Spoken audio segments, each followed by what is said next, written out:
maintenance of that invasive, which also correlates with control cost. And so in that lower left-hand corner, when an invasive species is first introduced, it's at a very low level, and that's really our chance to control it or get it out of the landscape when it's a few individuals. And being a good invasive species, these species will tend to grow exponentially once they get established in the landscape. And you can see that over time, as the abundance increases, you come to a point where control is really just at localized scales, and eradication is no longer feasible. And in many cases, this is typically when the public becomes aware of these kind of issues, when it's impossible to ignore at that point. But we really want to be working down in that lower left-hand corner in many cases, where we're catching things early, when things still have, and these species still have a chance to be controlled. I feel like we're making a lot of great work training volunteers, like in APIP, how they're teaching people how to look for these early detection species. And so back in 2005, New York State convened an invasive species task force to try to get a hold of the issue at hand. They knew that there are invasive species on the landscape. They came up with about a dozen recommendations to give to the governor on ways that we can get an upper hand on some of these issues. One of those recommendations was for the PRISM network, and that's become a very successful result of those recommendations. Another one of the recommendations was to have some sort of statewide invasive species database for all taxonomic groups, a way to aggregate information from all kinds of organizations and state agencies. And also this could be a communication network for early detection. They recognized the need for something that was online and GIS-based, and also they need an organization tasked with actually reviewing and managing that data that comes through. And they also wanted something that was available for both professionals, the natural resource managers like yourselves, and also citizen scientists. So the state tasked the New York Natural Heritage Program with finding some kind of database solution for this task. And typically the Heritage Program has worked on rare and endangered species and communities across the state. So they're very used to handling locational data and that sort of information. But this was somewhat of a new direction, but knowing that invasive species impact our native biodiversity so much, it was a task we were willing to take on. So we teamed up with some other natural heritage programs across the country and developed the iMapInvasives platform as a way to enter and share this information. And so the funding through New York State has come from the Environmental Protection Fund, and it has created this GIS-based online platform. And so in 2010, we went live in New York, and here's a snapshot of one of the user interfaces where we have a pretty simplified mapping interface. If you're familiar with GIS, ArcGIS, it's a much more simplified version of that, where you have your table of contents and map layers on the left-hand side, and in the main map area is where you have all your features, whether they're observations or treatments and so forth. And one of our first tasks, once we built the system, was populating it. So how do we get all this information into the database? And this is really where it comes down to our partners across the state. We get a lot of data sets from state, local, and federal agencies, land and water managers, and nonprofit organizations, researchers, museum data, contractors. We have an information manager on staff that works with key people from organizations that have data sets to get it into the format, to upload it.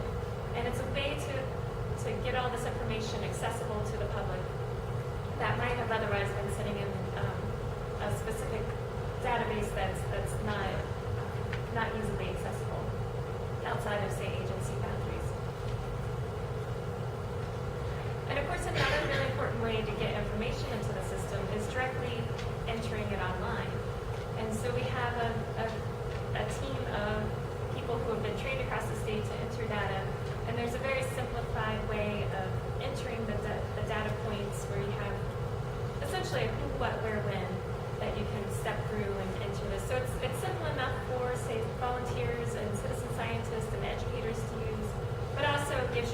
precision and efficiency that the natural resource professionals are looking for as well. And we do have programming in the system so that if you're using a smartphone and access our site through a browser, it'll recognize your camera and your GPS so that you can upload photos that are geotagged to the right location. And pretty soon we'll have a standalone smartphone app that you can download and work out of connectivity to cache a bunch of observations on your phone and then upload it when you get into connectivity.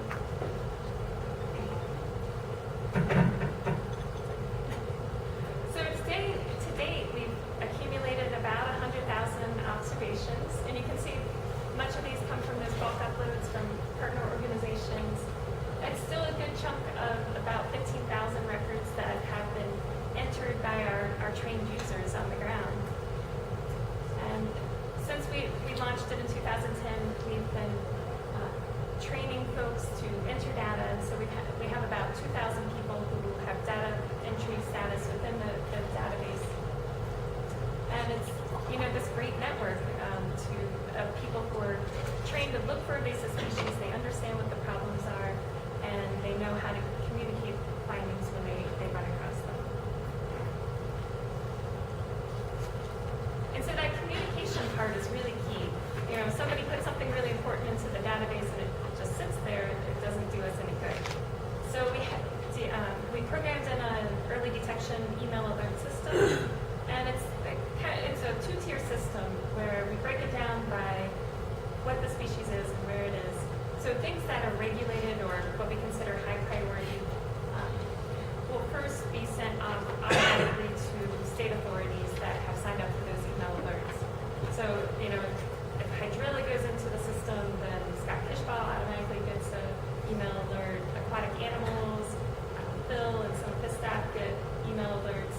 And those are things that we need to have verified by experts. So they can log in and look at the photographs that are entered, contact that user for hopefully a voucher specimen or some other way to verify that finding. But the other species that come in, say it's another population of Phragmites along the local highway, then those are reviewed by the Natural Heritage Program or by the project leaders within iMap. So anyone can set up a project within the system, and that will allow you to have your staff or your volunteers enter data under your project, and then that leader can review and edit those observations that go in there. So we look at the photographs, look at the location, and if it looks like a good data point, then it gets set to confirmed within the system. And once an observation is set to confirmed, then the rest of the email alerts go out. And so this prevents users from getting, say, a false alarm of a lot of if they think they have hydrilla, but it's really a native species, they won't be getting those alerts unless an expert has looked at it.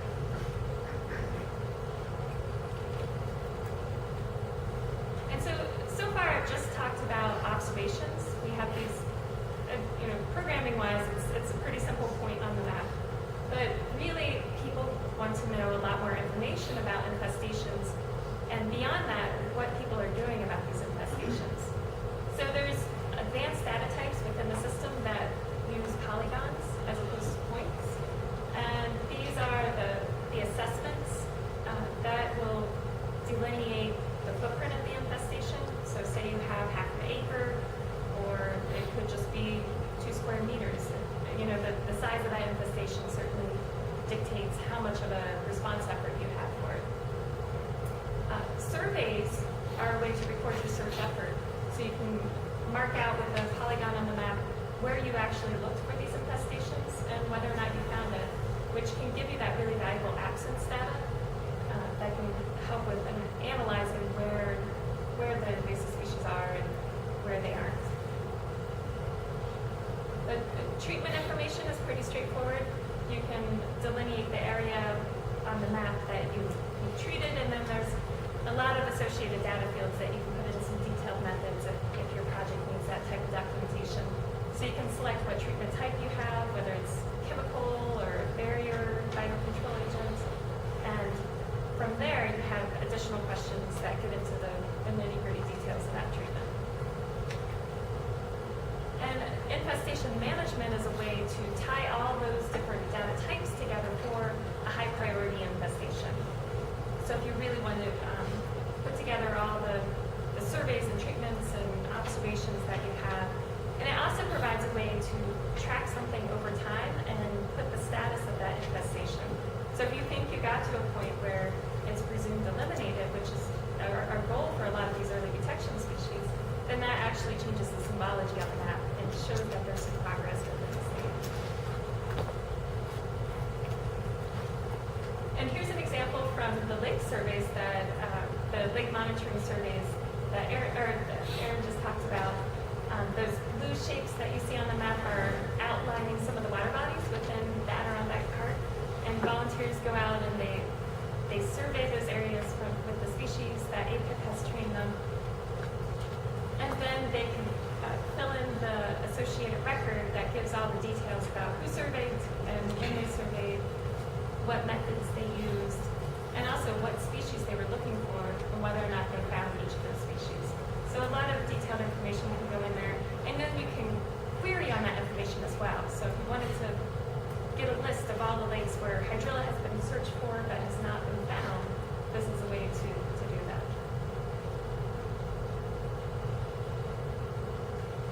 So how are partners using iMapInvasives across the state? One of the first things I see people looking for are the statewide distribution maps of certain species. And so here's an example of the hydrilla map that we have, noting all the different observations. The red circles that you see are a number of observations tied to a point in time. So you could come back, say, a year later and make a second observation in that same spot. And as you zoom in, those spots will disperse and give you a more accurate representation at the appropriate zoom level. And those orange squares that you were seeing, those are approximate records. So some cases we'll receive information that's, say, just down to the water body level, if we don't have the exact coordinates for it, but we still feel like it's really important information to get into the system. And so that's the distinction between those two. Another way that iMap is used is for local management data. Here's an example of the Cayuga Inlet, the hydrilla efforts that are going on.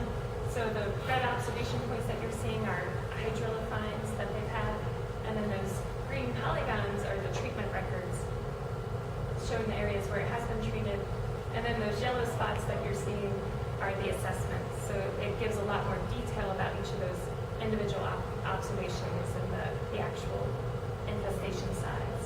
And each of these features on the map are clickable, so you can really drill down to that detailed information. And I see people using these tools and for a couple different ways. Sometimes if somebody has state funding to work on a high priority infestation like hydrilla or some other type of infestation where they feel like it's important to get that information documented in the public sphere, then they'll take the time to create these record types and put that information in there. And it's a great way to communicate with partners as well. I know the hydrilla and Cayuga Inlet is being worked on by many, many different partners. And so that kind of information now is accessible easily to each of those stakeholder groups. And also more and more I see organizations that are using iMapInvasives as their data management system. So they don't have the resources to create their own database or the expertise in ArcGIS, say, to do their own mapping. So they'll use the system to keep track of their own organization's efforts for invasive species. And another way that iMapInvasives is being used in the state is for coordinated response efforts. And I keep coming back to hydrilla. There's so many examples of that throughout the state where the state has put together some type of task force to work on a newly detected infestation. This is the example out in Buffalo in Western New York. The detection of hydrilla in 2012 in the Erie Canal was caught people by surprise, I believe, and they wanted to be able to quickly delineate where the leading edge of that infestation was. So a team of partners made up of the U.S. Fish and Wildlife Service, New York State DEC, Parks, New York State Parks, and the Army Corps of Engineers formed this task force, and they allocated out different areas or stretches of water to survey. And so those bright blue lines that you're seeing, along the Erie Canal, but then also along the river and around Grand Island, are areas where different partners had gone out and surveyed within this 2 to 3 week time frame and input all their results so that everyone could see what had already been looked at. You can move on to a different area if one stretch had been surveyed already. And the main goal in mind, of course, was to try to find the leading edge of that infestation. And it might be hard to see, but the red observation points underneath that polygon are showing where the final stretches where they found hydrilla, but the survey keeps going on, indicating that, hopefully that's the leading edge, at least from what they've detected so far.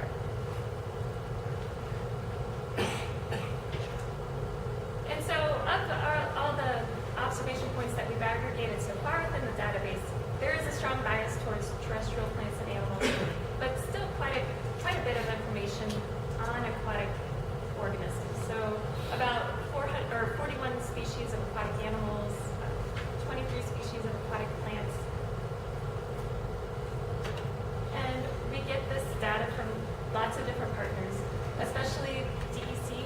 There's a lot of great information that they've been able to supply to us.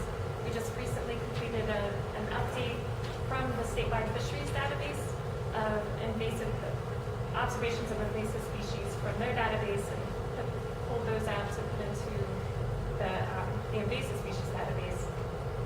The HERP Atlas has also supplied information. Division of Water has the CSLAP and the Lake Classification and Inventory Program that's supplied a lot of information. That's the River Estuary Program and the Stream Biomonitoring Unit. So lots of great information that we're putting together in one spot. We've also been tapping into the USGS Non-Indigenous Aquatic Species Database. And so this is a great database of invasive aquatic species, or aquatic animals. We've been working closely with their staff to figure out the best way to import their information into the state database, and also be able to supply New York specific information that they don't have yet. And so within iMapInvasives, we actually now put some programming in there so that you can directly link to the NYS database from individual observation records. We also get a lot of information from academics. They're doing research projects. A lot of universities are working on aquatic systems, lake associations, nonprofits like the Nature Conservancy, state parks, and New York City DEP supply a lot of data, aquatic data. Of course, the prisms and volunteers. There are a lot of citizens who are, feel very deeply connected to certain water bodies, and they want to help out in some way to protect from invasive species. So they take the time to learn the identification traits of certain species and how to report that information. It makes a great network. And it can get overwhelming sometimes when you have too much information in one spot. So you need good ways to filter through it and query that information. We do have some searching tools within the database to search by organism or by location. You can break it down by species type and species name, of course. And for the location, you can search by water body, by watershed, and then many of the different New York State specific data layers. So